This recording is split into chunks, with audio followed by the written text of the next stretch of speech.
Assalamu alaikum wa rahmatullah. Very sorry for being late because of some technical problems.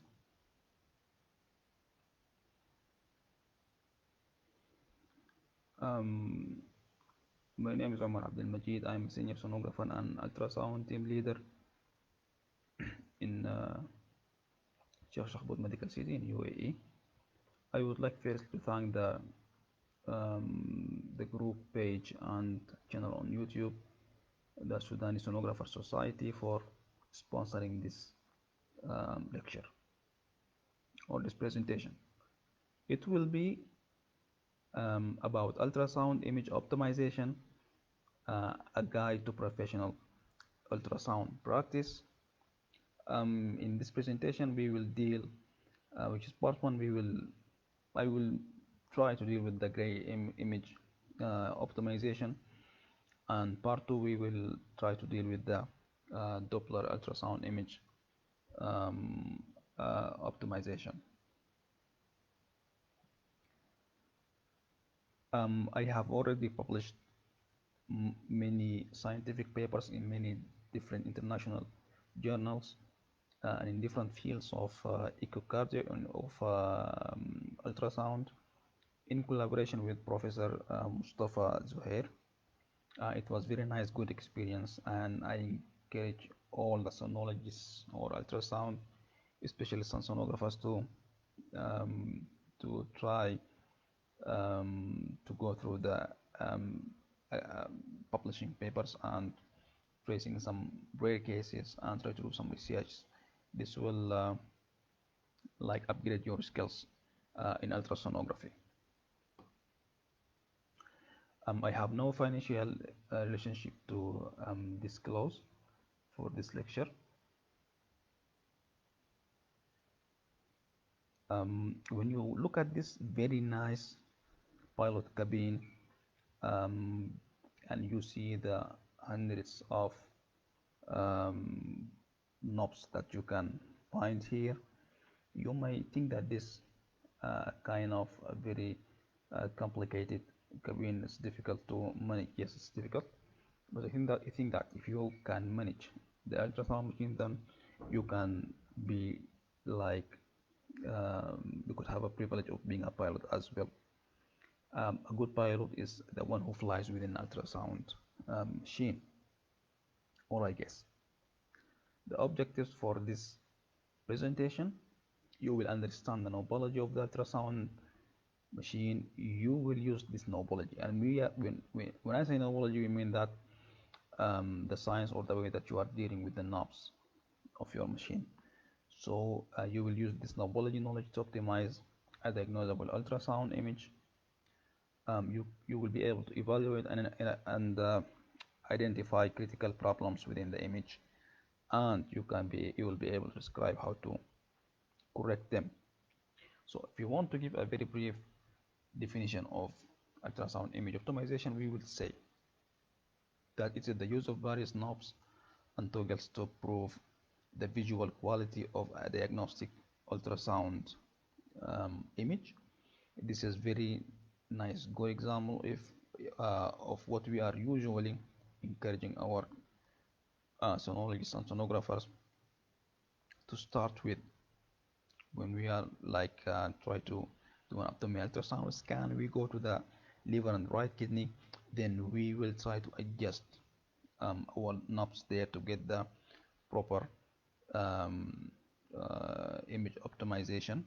We already know that, for example, the liver is always um, more echogenic than the renal cortex. Only if we have some problems there, very thin patient, we might get a hypoechoic liver. Some hepatitis patient we might get a hypoechoic liver also. Some acute renal diseases in the patients, we will get an echogenic cortex. So in this examples or circumstances, we might face some we will not say trouble, but we will like some difficulty in managing what is proper settings for starting with the scan. But with time and with knowledge, you will know what is normal and what is the pathological finding in each of the organs that you are facing during your scan. So proper ultrasound image optimization, you will eliminate image artifacts, making false positive findings avoidable. This will help you to narrow down the differential diagnosis for specific ultrasound finding. As in this case, this is one of my patients, for example. I used two sets.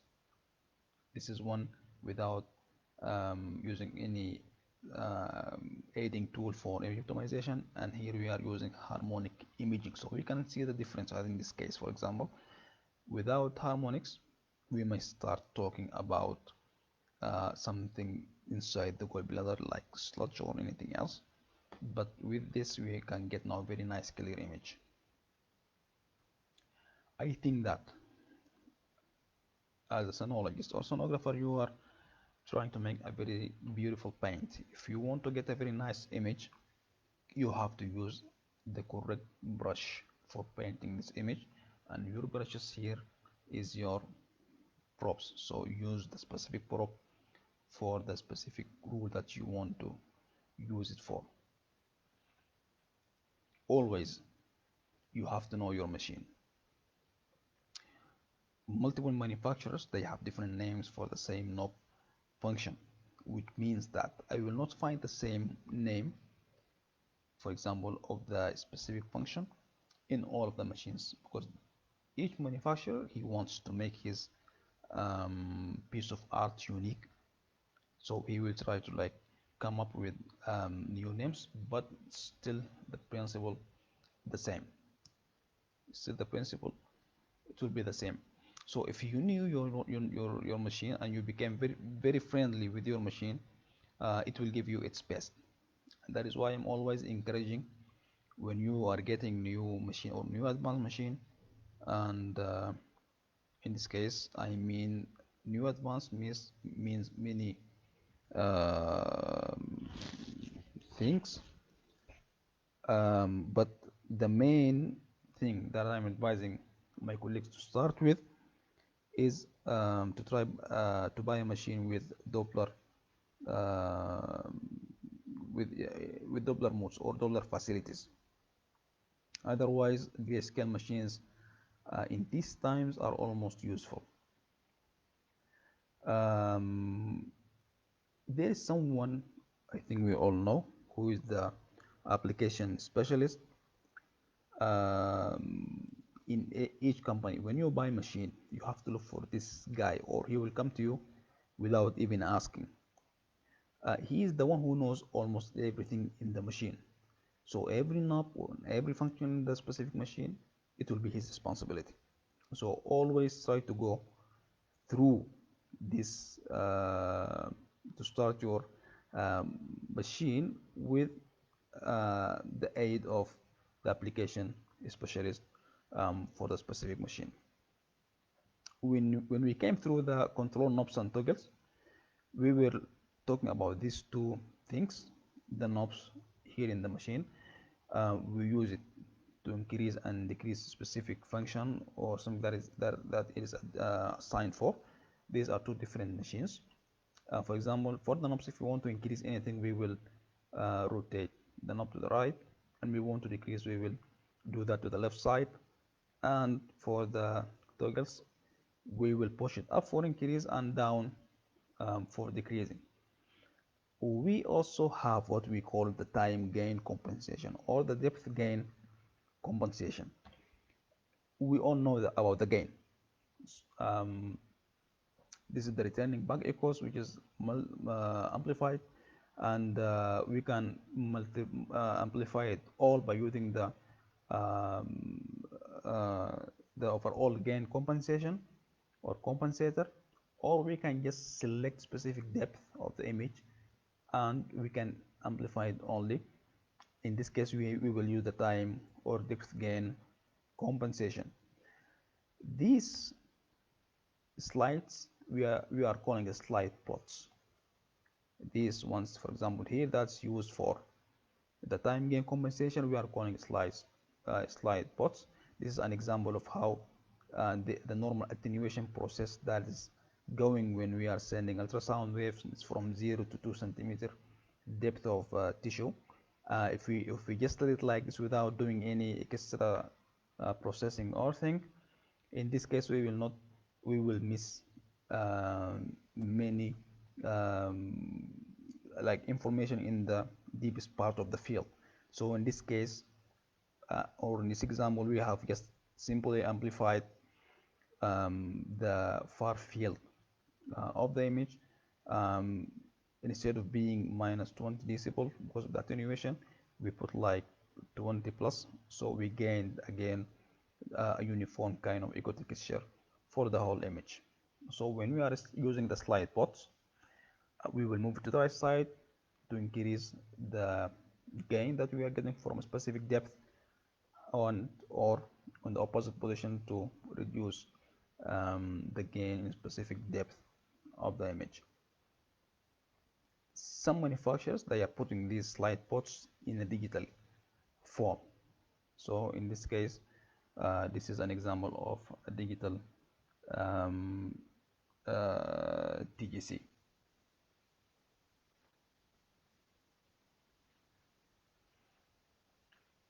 For the new machines now, or the new generations, usually the manufacturer will try to link between the a kind of like physical knobs, and he would usually put the other functions in a kind of touch screen. So because if he wants to put all the functions on the physical console, I think there will be no place for that. So they are usually trying to combine between the two kinds of classic and modern form of knobs. Always, when you are starting your scan, always start with selecting the exam preset. The exam preset is a kind of platform that you have all the type of scan that you are using, and for any specific exam you have to use the specific preset. For example, if I want to do abdomen, I will go to the abdomen. If I want to do gyne, I will go to the ops, or if I want to do gyne, I will go to the gyne, and so on. If I want to do Doppler, I will go to the Doppler duplex scan, to the carotids, to the lower extremities, and so on. And this platform, it will be different from any manufacturers to another. But what is that is you have to do is to go to start to scan with selecting the exam preset. When you select the exam preset, many parameters will be automatically adjusted in the grayscale, or in the measurement package, or if you are using Doppler or not, even if you are not trying to use Doppler, but it will be automatically adjusted for the specific exam that is you want to do. And actually, in our practical daily life, I am using the exam preset when doing an audit to my very good professional ultrasound team, in the way that we are auditing our team, or try to revise their competencies. So when we are revising the cases, I am always trying to see if the sonographer or the sonologist in the team had chosen the correct preset before the exam or no, because many findings, it will be affected when using the wrong exam preset. As we said, many platforms, according to the manufacturers, this is like another manufacturer with different platform, for MSK, for breast, for thyroid, for vascular, for nerve arm, and you can add other things here according to what you are trying to use the machine for. This is actual one of my patients. I want only to show how we have to use. This is for kidneys and bladder. This is CAMFO. So uh, I try to use, or to start with, the abdomen general preset. As you can see here, you can now see or evaluate the flow in this kidney when we are using this. And even also the grayscale image is not very bad, but it is better when I'm using the abdomen renal which is specific preset instead of abdomen general. Ultrasound, you can evaluate now the flow, how good it is, and how you can see the difference between the two images for the same kidney, the same patient, the same site.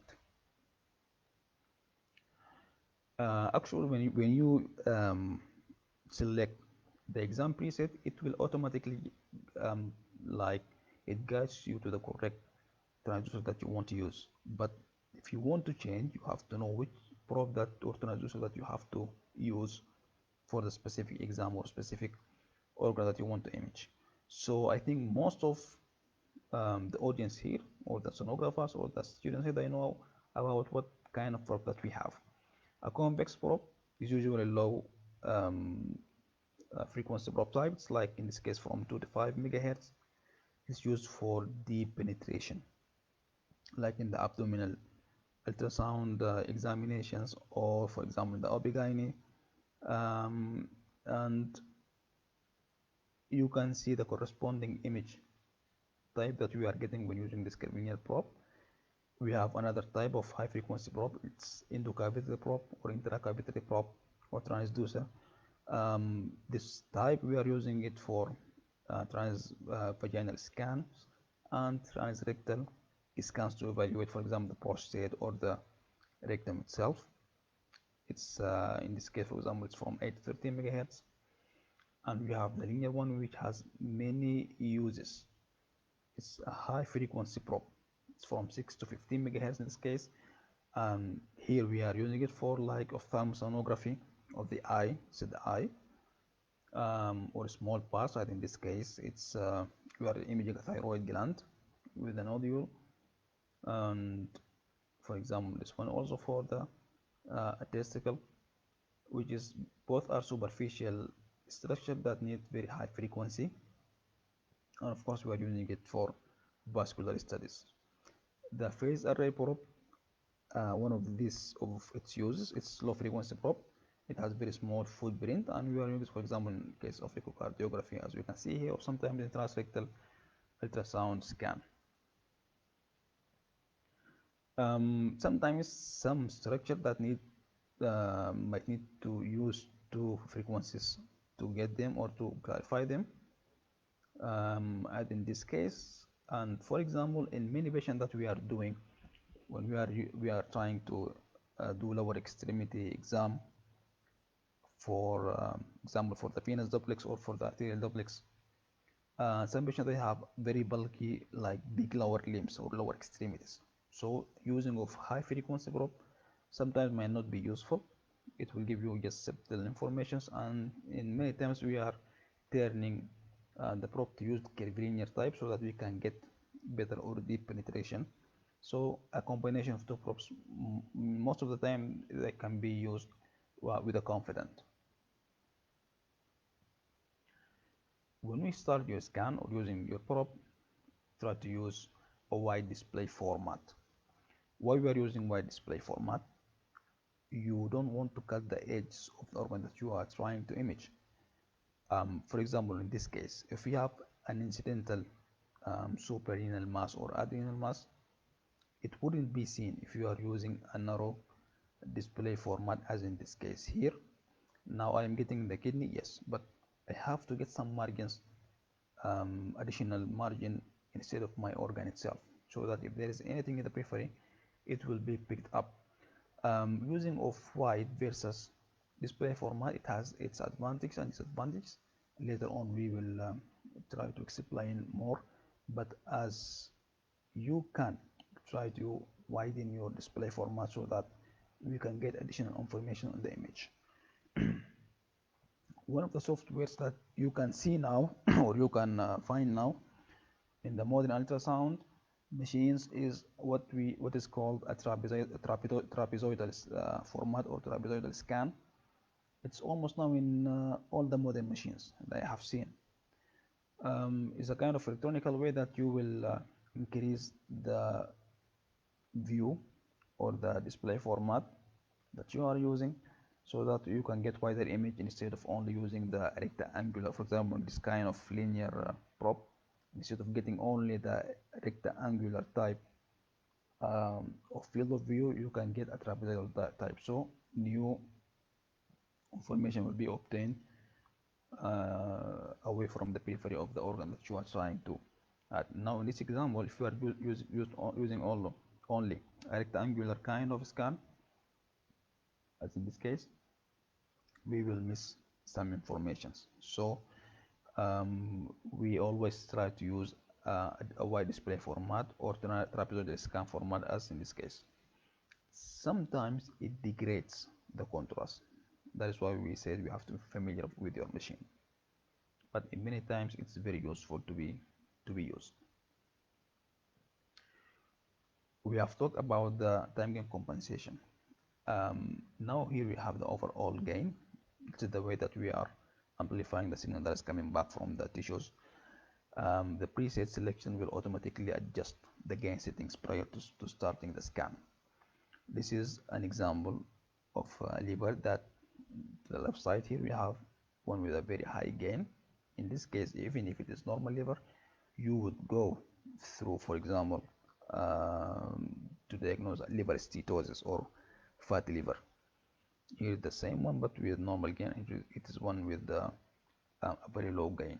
So that is why we said, for example, in the abdominal scan, you are starting with comparing between the kidney and the liver so that we can get the proper a kind of image optimization that we got before before starting the detailed scan. I think we all know about the dynamic range. The dynamic range is a function of, if you could say simply, it is like a kind of the shape of grays or the shades of gray that is found in the spectrum that we have. The ultrasound receiver must compress the wide range of amplitudes returning to the transducer into a range that can be displayed to the user. An actual ultrasound machine can compress up to 120 decibel. Simply a narrow or yes, a narrow range, dynamic range. Um, in this narrow dynamic range, we will get less shades of gray, which means that the difference between the white and black will be very high. So the white is very white and the black is very black. And as we are getting wider dynamic range, as in this case from 35 to 60, we are simply putting more shades of gray in this spectrum. So there will be subtle differences between the every degree and another from the shades of gray. So more details will be obtained. Usually when you choose the preset, exam preset, it will automatically be adjusted. You will not need to play too much on this dynamic range to adjust or doing anything else. Always try to put the organ that you are trying to image on the center as a whole, and do not cut the edges as you can. So if it is like a large organ, yes, you can take more than one. Yes, but the final thing will be like all the organ was completely scanned and was completely recorded. In this case, for example, this is intentionally put. This is left lobe of the liver. It's a sagittal cut. Here, the edge, lower edge of the left lobe is not displayed, or the caudal edge is not displayed, and which is not proper, because sometimes some exophytic masses, which are the masses that forms and bulges out of the organs, we are calling them exophytic mass. So this exophytic mass sometimes will be missed if you did not put all the organ that you are imaging in the center. So always try to avoid cutting off the edges. And this is another example.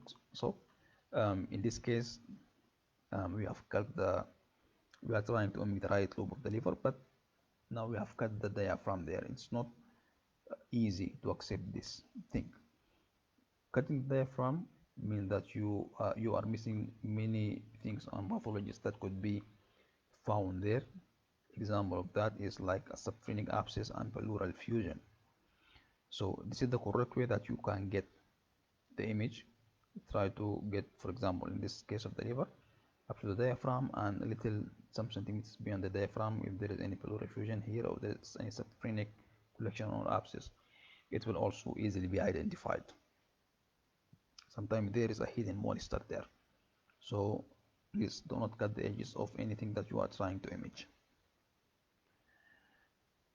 We have two things that we are, I think, most of what they are using, or mainly, if you could talk about the focus or the focal point, we have the focal zone and the focal point. The focal point simply is the narrowest area of the beam. In this case, it's here.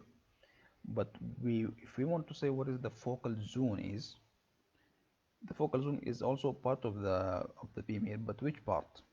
The focal zone is the area which is less than twice the focal point. If you have this is the focal point, and if we multiply this one by 2, then everything that is below 2 will be part of the focal zone.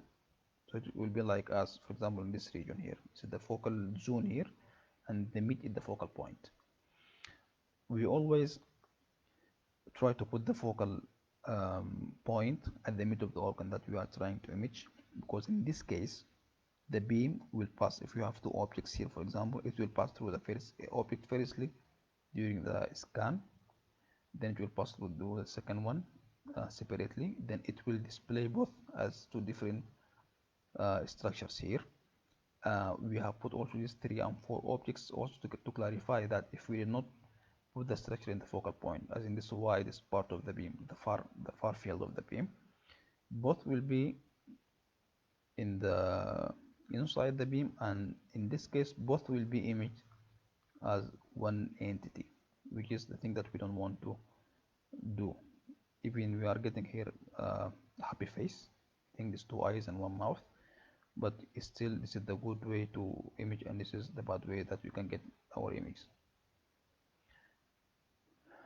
It's always, or it is recommended, that the focal point should be put at the mid of the structure that we are trying to image, or below the structure, at the lower edge of the structure that we are trying to image. We can use one focal point and we can use multiple focal points, but in this case there will be a degradation of the frame rate. It will be less. This is one of my patients with a superficial lump. um, it was like, through what I was getting here, from it was sebaceous cyst. I have written here the diagnosis, which is in this case not correct, but just for clarification, we should never diagnose in the image itself. So I was trying to clarify the anterior wall of this complex cyst.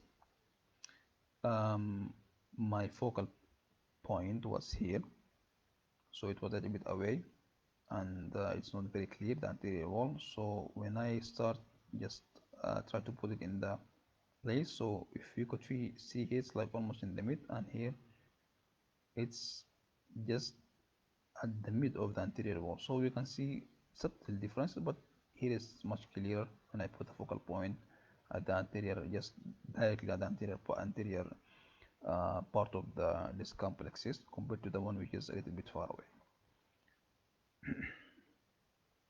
There is a relation between the focus and depth. For anyone using ultrasound, you have to take care of this thing. So it's simply that focus should be changed whenever depth is changed. This is also one of my patients. For example, I have just put the focus here. It's just at the middle of the structure that I want to get, but here my depth was only 15 centimeter. Now here I have increased my depth to 20, but I can see now where my focal point is. So what I have to do in this case is to rise my focal point a little bit up, so that I can get again the spatial resolution that I want. Um, what is the temporal resolution and the frame rate? Temporal resolution is to image a moving structure as the movement occurs, and is determined by the frame rate. But the frame rate itself is affected by four variables. These variables are the imaging depth, the number of focal points that I'm using, the sector size, and the line density. If we start with the imaging depth, simply, if we increase the depth, we will the more time will be taken for the echoes to return back to the transducer, and this will reduce the temporal resolution. So we are sending ultrasound wave. It will take more time to return back and to process. Then we can send the other one, and like that. So increasing depth will reduce the temporal resolution. That is why we are always telling that do not waste a distance for nothing. If you don't want to see this, there is no need. Like this, if you can see it, that is almost more than the original structure itself. So this is only just wasting of this of depth, which in this case will lead to a reduction in the temporal resolution and mainly the frame rate. For the sector size, try to always to decrease the sector size if you want to get or to catch a very fast moving organ or structure. Why? Because decreasing sector size will decrease the number of scan lines, and thus we will get good temporal resolution and frame rate. This is very obvious. For example, this case of fetal heart rate, because fetal heart rate moves very fast, like only between 110 and 160 beat per minute. So we want to get this very fast movement. If we use a wide sector size, we in this case we are adding more scan lines, and we are in this case adding more time for processing the scan lines, and we will reduce the frame rate. So we are using a narrow sector size so that we are getting less scan lines, and more processing of these lines will happen, so we'll get more frame rate or more or faster frame rate. But because we are getting less scan lines, we will also sacrifice the image quality and the resolution. So you can see that the image is a little bit has low kind of contrast resolution and spatial resolution, because we have reduced the number of scan lines when using a small sector size, but we gained the fast frame rate that we want. This is two examples for narrow and for wide one. That is why in the beginning I said yes, we have to use wide one, but we have to use it wisely. If we are not interested to image a very fast organ, it's okay. Otherwise, if you want to catch a fast movement, better to use a narrow kind of scan of sector size. This is what we were trying to do. It's more scan line density as here. Yes, it's better image, but it will decrease the frame rate. The relation between the frame rate and the number of focal points, simply that if we use more focal points, we will decrease the frame rate.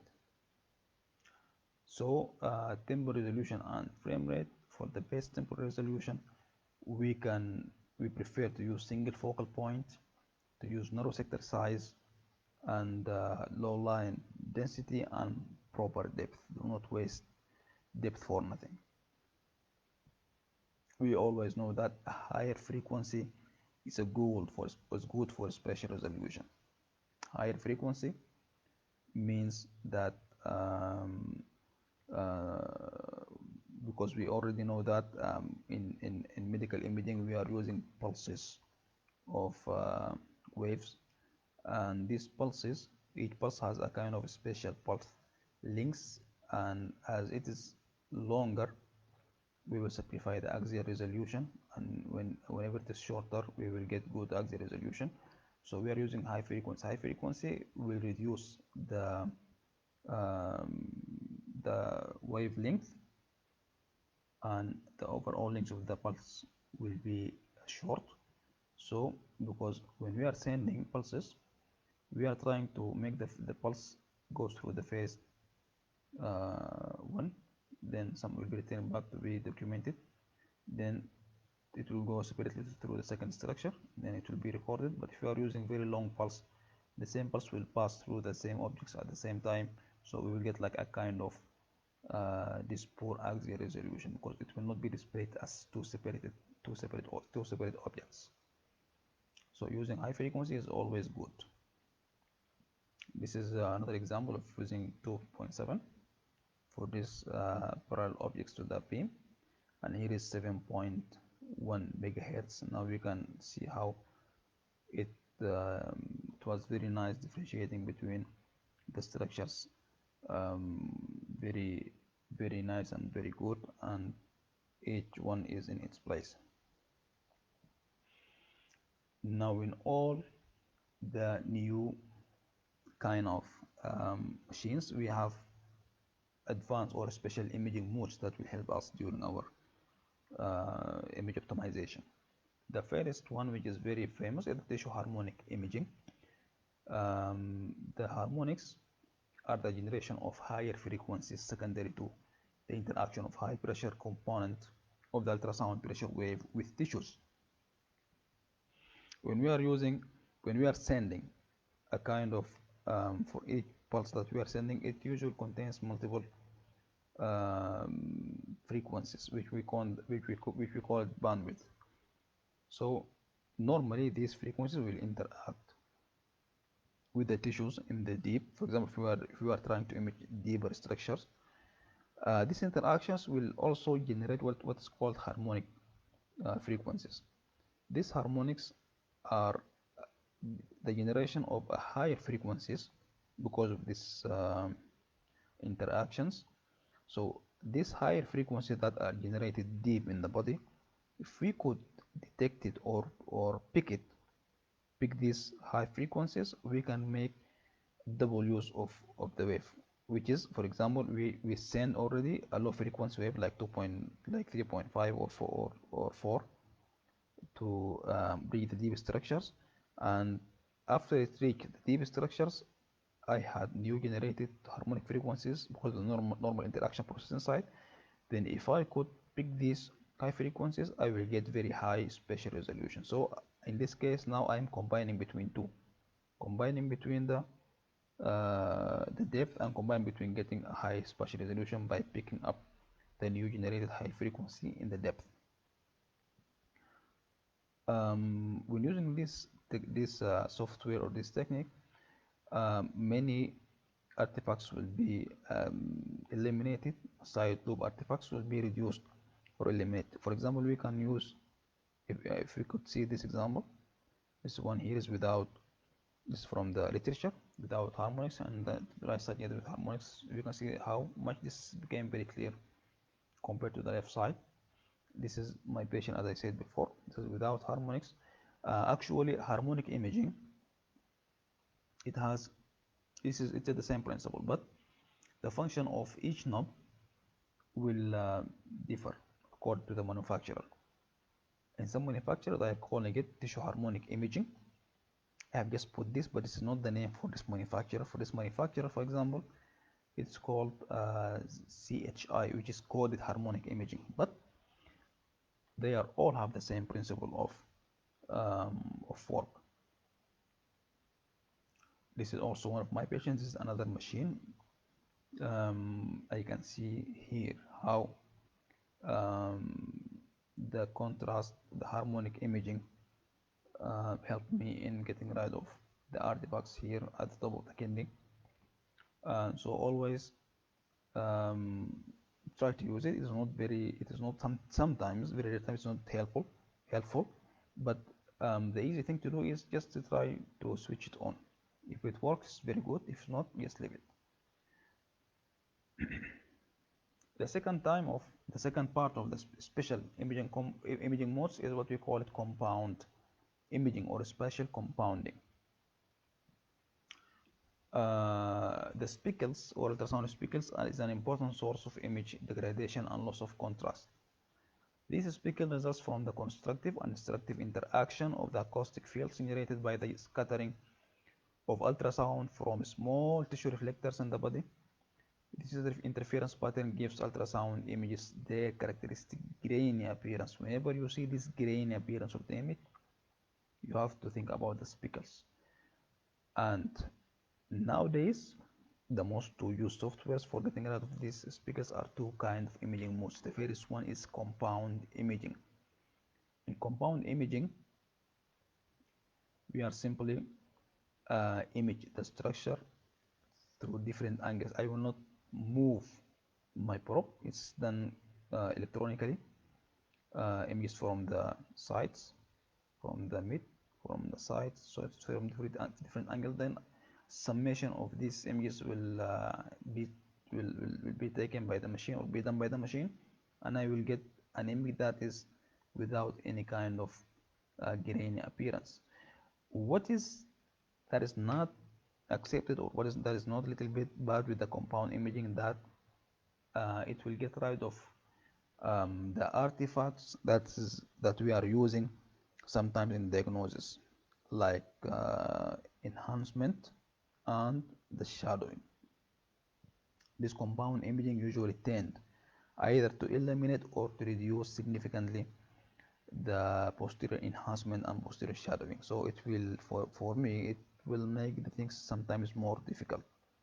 So it's recommended that it should not always directly be used. The compound imaging should not directly be used. Scan first normally, then if you think that the image is not that much good for you, then you can go through the compound imaging.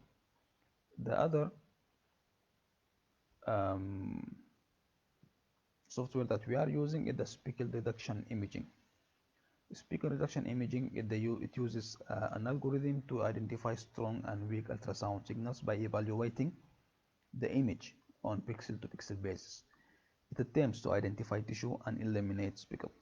So weak signals that seem to be astray are eliminated, while strong signals are enhanced or brightened. It provides a smoother, cleaner image. So this is the other software that we are using to get out of the grainy image. The first one is the compound imaging. The second one is the speckle reduction imaging. What is good about the speckle reduction imaging is that you will still maintain the posterior enhancement and the posterior um, shadowing, so that you can use them to classify cystic structure from solid or the calcified structure from just like a linear gazy echogenicities. For myself, I always prefer to use the speckle reduction imaging instead of the compound imaging. According to the manufacturer, it will have different names. For example, statistical reduction, you have like a very long names according to each manufacturer. For the compound imaging, yes, you will get also different names. So that is why you have the idea, or you have the basics of what you want to use, but you don't know from where to get it. And always, as I said, just go to the um, application specialist, and it will make it easier for you. The zoom function is not like a kind of luxury. You have to use it. And if you want to use zoom function, you have to know that there is two types of zooms. It's like we have a read zoom and we have right zoom. And from the end, the right zoom is the right one that you have to use. The read zoom magnifies the image by magnifying the pixel of a stored image, and it could be used during live, during the scan, or after it's frozen. So it will just magnify the pixel, which will degrade the spatial resolution. So it's a kind of digital zoom that simply magnifies the pixels and can be used in frozen or live image. While the right zoom is an optical zoom, it maintains the pixel density. It maintains the pixel density and it's used only during the real time, not after frozen.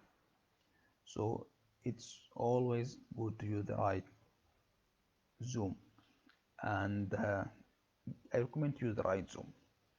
If you want to buy a very nice Porsche Macan car, which is like almost 145,000 of dollars, You might find another manufacturer also that he is doing his best trying to make very good copies from the main brand or main car, which is like almost 1/5 of the size of the price of the Porsche Macan. So if you are in auction in a very distant place, but you want to say that I want this car, and you are looking for the Porsche car, if you use the right zoom, you will be able, for example, in this case, to avoid the car that you don't want to get, which is a very good, nice, high copy car. Actually, the image is here. This is the Porsche Macan, and this is our very nice copy car. This is 144,000. This is 23,000. But if you use the read zoom to read the name of the car that you want to avoid, actually you will put yourself in a trouble. So always try to use the right zoom for the right choice. This is one of my patients. This patient with urinary symptoms and mild BBH. This patient, because he has urinary symptoms, I really want to know what is going on with the urinary bladder wall. Yes, I wasted too much depth here, but it's not the concern now. I used the zoom function, and yes, I could pick up diffuse wall thinking that is almost 6.7 millimeter. So it might justify the urinary symptoms of this patient that he was suffering of. You can see this. The frame rate increased automatically from 22 to 72. Why is that? Because I reduced the scan area. So I also in this way reduced the scan lines. So when you use the scan lines, you will get higher frame rate because it will get less time to process these scan lines. So this was automatically adjusted. I did not do anything on this one, but you have to know how to justify what is going on your image. When we are going to the image measurement and annotation, always don't measure on the same image. Always try to get one image without measurement, because some of the machines, when you are putting your calipers, they are putting lines like this, and these lines will cover or hide some information or some structures. So try to get one without and one with. Why we are saying this? Because most of the sonologists that working on hospitals, usually they are collaborating with radiologists. The radiologist usually will, after you, as a sonographer or sonologist, finish your scan, you will do the scan, you will pick the pathology, you will diagnose everything, then you will send to the radiologist. The radiologist will also revise the images. He will put his opinion, and he will compare the ultrasound with the CT scans, with the X-ray, anything that was done for the same patient. Then he will write his report. So as a kind of teamwork, the radiologist will also depend on them. So that is why we are not encouraging to put to measure in one image directly. Try to get images without, then you can put one with calibers. When you want to write on the image, many things that you have to take care of. Firstly, don't ever write in the field of view or field of the image. In this case, we are putting liver here, right lobe, kidney, and inferior. Now this image is completely spoiled. It's useless. This is the right way of writing. Outside, not inside. For example, we prefer to start with determining which is right and which is left. As in this case here, we have, for example, start firstly, we are writing outside, as you can see here or here, right versus left. For example, we have right kidney, then the structure, we have the kidney, then the scan of plan, it's coronal or sagittal. Then if you have any additional annotation, for example, it's mid or paramid or parasagittal, you can put also here. Always avoid diagnosing on the image. This is unacceptable at all. This gallbladder, it's normal, abnormal. It should not be put here. You will not put gallstone here. Sometimes We can see this in the very new, fresh colleagues of sonologists, for example, those who are have a very wealth of information. They are newly fresh graduated, so like it's like unintentionally they are like proving themselves, um, and they are putting it like this, which is should be corrected, and nothing should be written on the image itself. Lastly, always try to get the organ that you want to perpendicular to the ultrasound beam.